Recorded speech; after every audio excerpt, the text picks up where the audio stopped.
Welcome to NBA News Preview for April 5th, Tuesday, April 5th. A nice shiny day here in Georgia. Let's get right to the previews. Our first game today was a lot of games, 13 games today. San Antonio Spurs versus the Atlanta Hawks. Now, the San Antonio Spurs really haven't been playing their best basketball.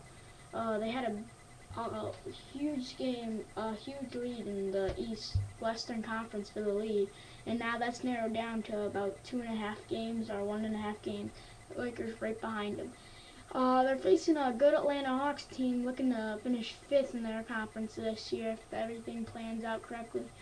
But even though with San Antonio struggles, I'm going to take them to be the winner just because I think they've gotten that win, that first win that they needed, ending the losing streak, and I think that's just going to boost them, and I think they're on the right track now. Our second game, Charlotte at Cleveland. Now, this is not the most competitive game, and there's going to be not a lot of people watching this game. But Charlotte's been doing good. Even though they've lost Gerald Wallace, they still got Steven Jackson. Cavaliers have been playing okay, but they're really not in the playoff picture at all. They're eliminated. They're gone. I don't think they have enough momentum in coming to this game. I pick Charlotte as the winner.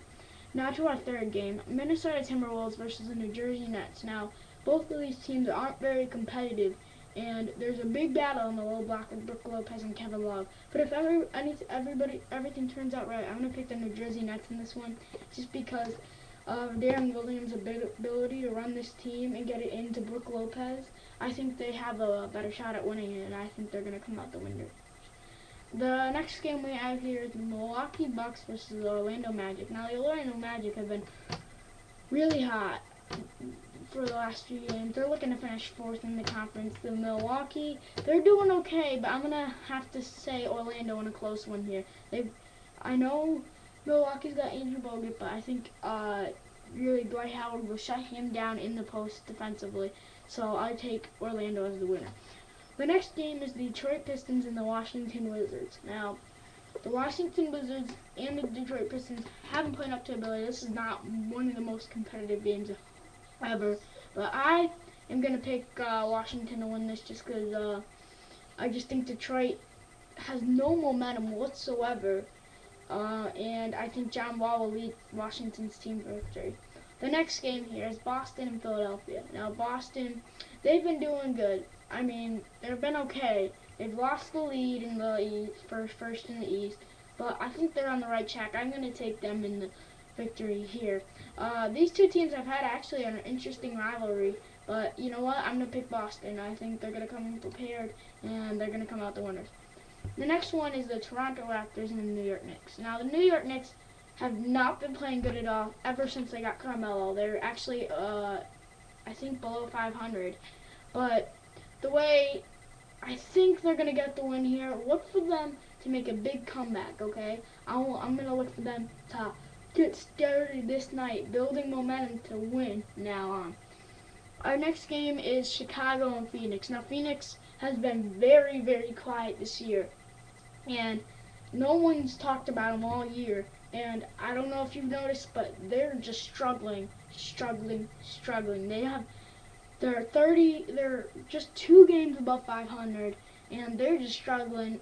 I don't see them making the playoffs this year. And the way Chicago's been playing, so electrifying. Derrick Rose, of course, playing his best basketball season, one of the MVP candidates. I'm going to take Chicago to win this game. Our next game, the LA Clippers versus the Memphis Grizzlies. Now, these are not two competitive teams, but look to Blake Griffin to control this game. But I'm going to actually go to the Grizzlies on this one. Rudy Gay's been outstanding this year, and I think the Clippers, they come out boosted, but they can't finish. So I'm going to go with the Memphis Grizzlies on this one. The next one is the Sacramento Kings and the Houston Rockets. Now, the Houston Rockets have been playing pretty good ball the last few games. And the Sacramento Kings have just been too quiet and not that much good team to play. I'm going to take Houston in this one. I think Kevin Martin's going to finish it out and give Houston the win. The next one, Oklahoma City and the Denver Nuggets. Now, this was a very good game. Might I advise you that Denver has been playing great basketball ever since Carmelo left, which is kind of a rare trait because we expected New York to start winning, but now they're losing. starting to lose, and Denver's starting to win. So I'm going to take Denver in this one. I know Oklahoma City's having a great season, and Westbrook is good, and the Durant is playing great basketball. But there's one thing that Denver has on their team. They have hustle. They have a lot of hustle in Raymond Felton and Danilo Gallinari and Wilson Chandler. I just think they're going to come out with the win. Our next game is the Golden State Warriors and the Portland Trail Blazers. Now, the Golden State Warriors, they've got a good team. I really don't think they can come out on top. They've got two great guards in Stephon Curry and Monte Ellis. But I think Portland is just playing great basketball. With Gerald Wallace on their team now, I just think they're unstoppable. I take Portland to win this game. The next game is the Utah Jazz and the LA Lakers. Now, the LA Lakers have been playing great basketball. Unfortunately, they couldn't put the pieces together, winning and losing in Denver by 5. But I really don't think it's going to stop them at all. I think the Lakers are going to come out on top in the Utah, and I just think Devin Harris, and I just think they're not good enough. They can't come out with the win. They don't have enough competition. They don't have enough skill on the team to come out with this win and get it, you know? Alright, so that's it for our NBA preview. We'll see you next time for the NBA April 5th stats. We'll see you later.